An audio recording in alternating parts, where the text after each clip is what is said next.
In this video we're going to take a look at managing and editing styles using the new style sheet editor.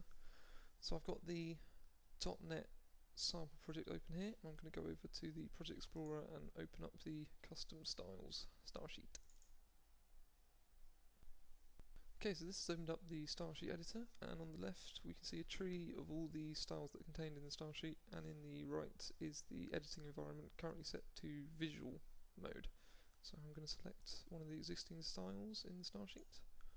The visual style editor allows you to edit your styles in a nice WYSIWYG friendly environment, in case you are not entirely familiar with CSS syntax. Okay, so we're going to create a new style, so we're going to go up here and hit the new style rule toolbar button. So this has brought up the new style selector hierarchy pop-up, which allows us to define a selector hierarchy for our new style. So I'm going to add a class selector and a element selector, and we can move these up and down in the hierarchy or remove them if we want, but I'm going to keep those two, and then we're going to hit the create button. So this created our new style now. You notice a small button on the right hand side here, which again will bring up the selector hierarchy editor, so you can change your style selector at any point. I'm going to close that for now.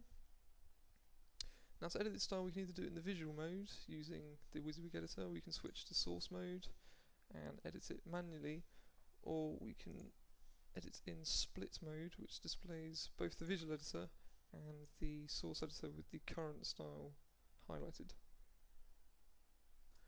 Now any change that we make in the visual editor will immediately be represented in source. So if I change the font colour to red, so the preview's now been updated, so we can see that the font is red, and in the source we've also got the colour red attribute has been added to this style. So this works in the opposite direction as well, so if I change this to blue,